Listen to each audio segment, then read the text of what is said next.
Welcome back, everyone, and thank you for being here. And thanks for joining me this Thursday. And my apologies for my absence yesterday, but pretty self-explanatory, I guess. If you tuned in last night and saw the message, yeah, heartbreaking day. Anyone who knows me knows that I've been an animal lover and had a dog at my side, or dogs, since my first one when I was a very small child. And Tucker had been with me for the last 12 and a half years. It's a long time for an English Bulldog, and had helped me through a lot of things through my life, for better and worse. And yeah, it was tough to let him go, but time to do so. And that just pretty much consumed my entire day yesterday. And to be honest, it's taken some out of today as well. With that said, we're going to jump right into headlines this evening. We will have to talk about, of course, the severe weather threat. I myself have to be in Lexington early tomorrow. I should be on my way back out and just ahead of a line that could give us some very severe weather tomorrow evening. So I should be back with you tomorrow night at 6 o'clock, but it is before that you will need to keep a close eye on your weather and check in with, of course, Chris or Jimmy Neal or wherever you get your live weather at that time of day. Because I'm estimating 2 to 3 o'clock tomorrow afternoon, we could be in store for some very possibly dangerous weather conditions. We'll elaborate more in just a few moments. That'll be the last thing I touch tonight. Let's go ahead and go right after this quick message or two to a dog attack that apparently has happened here in Magoffin County just a couple of hours ago on Cow Creek, seriously injuring a Magoffin County man. I'll pick it up with that right after this. Hello, I'm Dr. Cheryl Stalder-Cheney, podiatrist currently located in Syersville, Kentucky. I've been servicing patients within Eastern Kentucky for the past 20 years. Our feet are the foundation for everything we do, and whether you're suffering from fractures or injuries, need custom orthotics, diabetic foot care, sports medicine, heel pain, wound care, or anything else foot related, relief is just one step away. Welcome to Hope Family Podiatry Center, where we take care of all of your podiatric needs.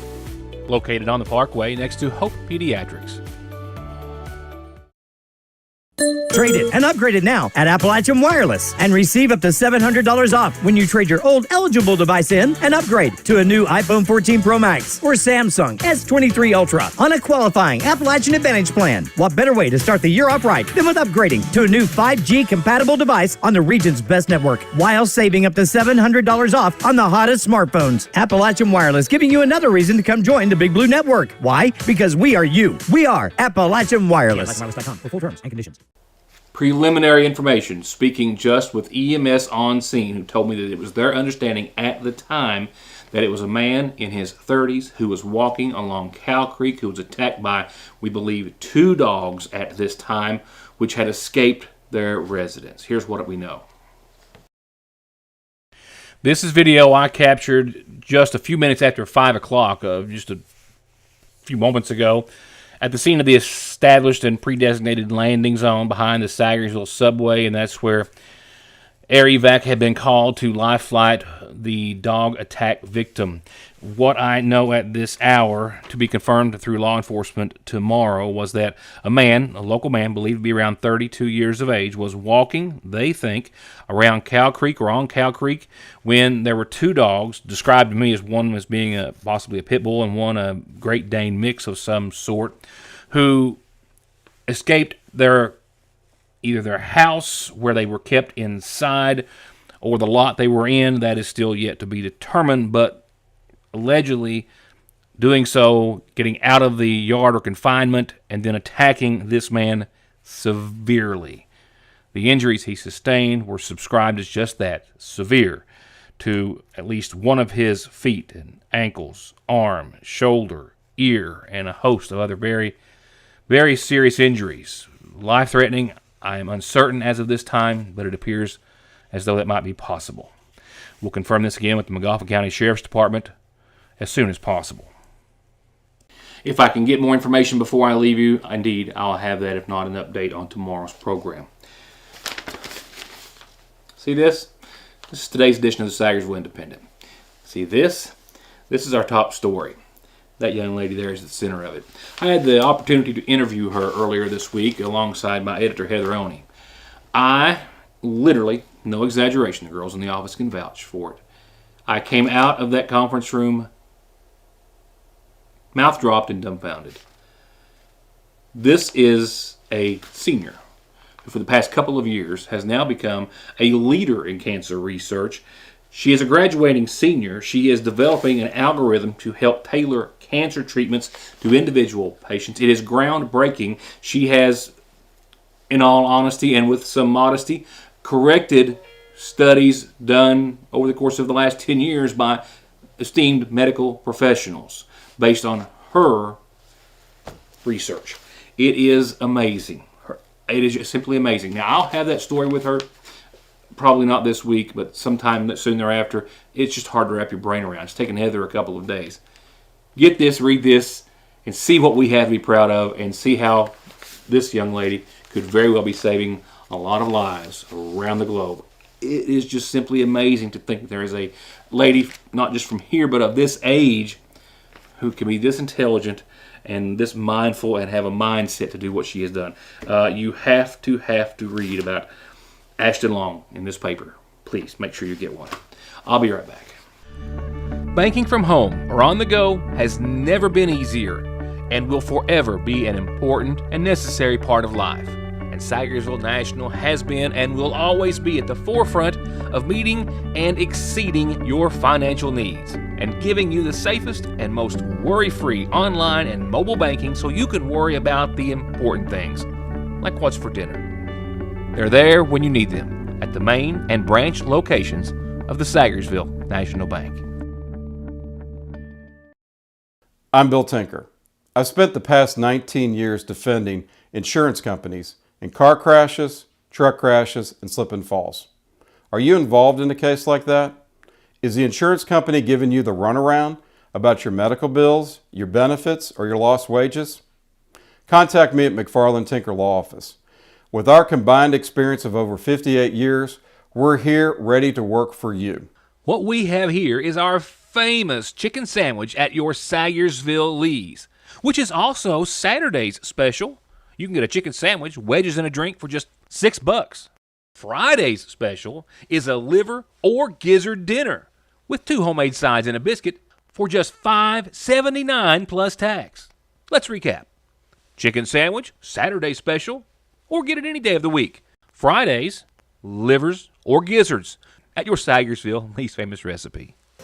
Back to headlines we'll go in just a few moments, including some updates on the 15th Region Tournament, as well as a very important weather update where I'm going to encourage everyone to keep a close eye on things tomorrow. But right now, it's birthdays to begin tonight's McGoffin Farm Bureau calendar, and this one reads, to say a belated birthday wish, a happy 73rd belated birthday to Phyllis Lovely on the 28th. From Neela's Nene Puckett and all your family and friends, happy birthday to you. And to Leanne, that's Leanne Mead, my apologies, from Bill and Hollycade and Will and Sherry and Marvin and the fam. Happy birthday tonight to Leanne Mead. Happy birthday to you too. Don't forget, it's not just for those in the Middle Fork part of McGoffin County, it's for everyone in this county and elsewhere. The Middle Fork Fire Department is just hosting a community day, and they're going to have all sorts of fun games, prizes. They're going to have some tournaments. They're going to make some fun out of it. There's going to be trophies and things, and there's not a penny needed to register for the cornhole or rook or anything else. There's a $10, very small, modest price for what you're going to get. $10 fee for the great catfish dinner with a dessert and drink that you can get while you're there. That of course is this Saturday from 1 till 7. This Saturday night at the Lloyd M. Hall Community Center. If you're interested in all or just want to come and hang out with them, do so with Special Olympics at the Community Center. They're going to have a movie night. They'll have sign-ups at 6 for anyone who would like to register, a student athlete 8 to any age, and any adult who would like to be a part of the program. Please come and spend the evening with them. It's going to be a great night at the Community Center. Blood Drive, next one, here in Sagersville, Monday. That's 1 to 5 p.m. at the Sagersville First Baptist Church. You can call to make an appointment, 1-800-775-2522. Walk-ins are welcome. Appointments are certainly appreciated, and this is a wonderful way to save a life. And, of course, you're getting a free T-shirt for everyone who donates called or themed Hold Your Horses, I like it. As they are hosting this upcoming blood drive here in McGoffin County. It's a cute t-shirt. And that's 1 to 5 at the Sagersville First Baptist Church. All you have to do is be 17, weigh at least 110 pounds, be in pretty good health, and have an ID, and there you go. Saving lives is that easy. We'll save a spot for your announcement anytime you have one. Just tell me any way you can, and I will be sure to tell everyone else. That's how it works. Services tonight begin as we turn to funeral arrangements for Carolyn Bailey, with the announcement of her services to be held Saturday morning at 11. Carolyn, 72, of Mill Branch, passed away on Tuesday, the daughter of the late Frank and Hazel Henry Prater. She's preceded in death by her husband, Larry, and is survived by her daughter Kathy Bailey and her daughter Christy McCarty, as well as Kelly Shepard, and 6 grandchildren and 3 great-grandchildren. Services again Saturday at 11 o'clock from the Sagersville Funeral Home. Burial will follow at the Earl Bailey Family Cemetery on Mill Branch, and visitation will be Friday, tomorrow evening after 6. 87-year-old Mitchell Noah Reed of Great Creek passed away on yesterday morning at his home, the son of the late Arnton and Bonnie Reed. He's survived by his daughters Susan Blanton, Mary Lou Sparks, and Carolyn Reed, and his sons Danny Lynn, David Mitchell, and Jay Darren Reed, as well as his brothers Johnny and Gordon Reed, and sisters Frances Allen, Dottie Ward, Georgia Statzer, Beverly Hill, and 21 grandchildren, and 36 great-grandchildren, and 11 great-great-grandkids. He's preceded in death by his wife, Sandra Sue, and services will start in his honor Sunday at 1 from the White Oak Pentecostal Church. Friends can call on the church tomorrow after 6 and all day Saturday for visitation. 78-year-old Jack Juniper of Sagersville passed away yesterday at the Pikeville Medical Center. Son of the late Clyde and Dora Mullins Juniper. He's survived by his wife Wilma, sons Scott Juniper, daughters Pamela Cole and Melissa Juniper, his brothers Chalmer Rao, Elmer, and Sam Rao, sisters Velma Rao, Ann Mans, Dora Perkins, Jeanette Moak, as well as a long list of family and friends and 2 grandsons. Services will start Monday morning at 11 from the Tip Top United Baptist Church. Friends can call on the church Saturday after 4 and all day Sunday for visitation. And arrangements are being made at this hour and still incomplete, I am told, for 94-year-old R.C. May of Lakeville. He passed away today at Paintsville ARH, the husband of the late Martha Arnett May. Again, arrangements to be announced soon. And lastly, this announcement asked to be made in loving memory of Floyd and Lula Gamble by their daughters Judy Wheeler and Wanda Hall, and a long list of family and friends. Someone dies in the U.S. every 7 minutes from an overdose, and over half of the population gets or takes pills from a friend or a relative. And about 46 million and counting are exposed to narcotics in their drinking water. So don't toss them, flush them, or leave them lying around. Safely dispose of your unneeded meds anytime at Parkway Pharmacy, where you can always talk to a pharmacist when you need one. McGoffin Farm Bureau and manager Doug Green are proud to welcome Agent Jeff Salyer to the agency. Jeff's lifelong knowledge of the community and our people make him an immediate asset for all of your auto, home, life, commercial, and retirement investments. They're waiting for your call or visit at McGoffin Farm Bureau. Real quickly, just to get you caught up to date, I'd planned on having some scores and some graphics for you. Not going to happen tonight, but in 15th region action in the girls bracket, let's go ahead and start there. Their first round is over, all said and done, and we have tomorrow night, we have the ladies from Martin County and Pikeville in game 1 at 6:30, game 2, Pike Central and Lawrence County ladies tomorrow night. The girls' championship will be Saturday at 4 at Appalachian Wireless Arena in Pikeville. I'm hoping to catch the final games in boys' brackets. Well, their first round is half over. We had last night Lawrence County easily over Belfry, 45 for Belfry, 65 for the Bulldogs, and then Martin County over Valley, 71-64, setting up a Lawrence County Martin County semifinal Saturday. Tonight, Pikeville and Paintsville. That's going to be a good one, tipping off in just a second. And then Pike County Central and Betsy Lane. And then their next rounds will be Saturday again at 4. The boys' championship will be Monday at 7. Now, let's take a very serious and a little more lengthy look than usual at your local weather, which could indeed be severe tomorrow. Yeah, certainly some irony worth noting. Here we are, 11 years today. Yes, the anniversary of the March 2nd tornadoes, the deadliest and hopefully the only that we'll see of the liking to those in our lifetimes here in eastern Kentucky, specifically, of course, Johnson and Morgan County, who lost lives, and while we here kind of in the middle or so were able to escape any serious or at least life-threatening injuries miraculously in Magoffin County. Nevertheless, how far out are these storms and the threat of severe weather? Geographically, well, if you go down to Texas, that's where you'd have to look. Down there closing in on the Fort Worth area right now, that is the line that we're actually worried about and talking about and going to focus on tomorrow. Time frame for tomorrow. Well, I can tell you that I suspect 2 to 3 o'clock. Do not hold true to that, but right now that is the best estimate based on all models that I've been able to find today. That is when this line might actually make its way into our part of the world. In doing so, we're talking about winds not associated with that line, 50, for some folks, 60 miles per hour. The National Weather Service has us with 45 mile per hour winds outside of any of those cells which could develop. So please keep that in mind. The likelihood of seeing winds 50 to or even greater, closer to 60, without any tornadic activity is possible. As far as tornadic activity is concerned, there will be some cells throughout that line. Sunshine tomorrow will not be our friend. If we see any, that can only, of course, help fuel the entire situation and scenario. We've got a warm front that's going to be heading north, and we are tomorrow going to see a line of strong storms with a very significant low-pressure system that will make its way into here and give us a chance of some severe weather. We have a wind advisory already in effect from 7 o'clock tomorrow morning through 1 a.m. Saturday morning. It will all be short-lived, and after they make their way into here, let's say at 2 o'clock, by 5 or 6, it will all be said and done, and hopefully it will all be safe and sound. Let's break it down just a bit more, taking a look at your graphics here on your screen. Mostly cloudy tonight, 44 degrees, winds out of the northeast 5 to 9. There's nothing to worry about tonight, and really only some light shower activity starting around 4 or 5 in the morning. Then we've got that warm, which is not a good thing, 73-degree day staring at us tomorrow. We'll have mostly cloudy skies, hoping they will stay that way.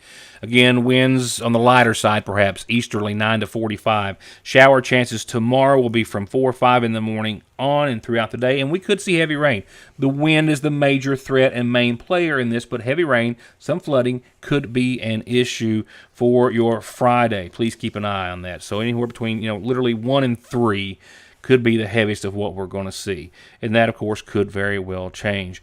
We will see tomorrow night again, winds starting to become more southwesterly, and still there'll be some winds 30 to 40 miles per hour on the backside of this, very windy even after the severe weather threat is gone, and a low of 37 tomorrow night. That will carry us into the weekend. Saturday, cloudy through mid-morning, gradually clearing, 55, still breezy. 25 mile per hour winds or so at times out of the west, but breezy, 55, and cloudy, but I think we'll see some sunshine by late Saturday afternoon. Saturday night, skies will be clear. Lows just above freezing at 34. Latter half of your weekend, 61 and sunny for your Sunday, so a good day for the last half of your weekend, certainly. Not that Saturday's going to be all that bad, but nevertheless, 61 and sunny on your Sunday, 39 and partly cloudy that night. And there's the first and into the middle and downhill side, start of it at least, of next week. Monday, still 71 and mostly sunny. Pretty nice start to the work week. The next system that brings us some showers will be Monday night. 11, 12 o'clock or so Monday night. Temperatures are going to hold on and be very nice at 53. Then 62 Tuesday as they start to go down and continue that track. So 71, mostly sunny, a 40% chance of showers, mainly during the overnight Monday night into your Tuesday. Tuesday, cooler, 62, some sunshine, some shower chances. We have Wednesday, 52, another 10 degrees taken off the top, and 34, still in the 30s for nighttime lows. Partly sunny, still a 30% chance of some showers. Then we'll stay in the low 50s for this time next week at 50 for the high, 33 for Thursday night's low. Still some sunshine, still some lingering shower chances. And that's about as far as I'm going to take the forecast, and, of course, your 7-day as well. It is tomorrow, which all eyes should be on. Again, please stay weather alert tomorrow to your surroundings. Time to prepare this evening with anything that may blow off tomorrow afternoon. Keep in mind your garbage should be okay for in the morning, but it is tomorrow afternoon that winds will certainly be serious and could be dangerous, and they will be just on their way out, if not out of here, by the time I see you back here tomorrow night. And it's at that time that I hope everyone has kept up with the weather, the changes, and is here safe and sound at 6 o'clock tomorrow night. Thank you for watching, and have a good night.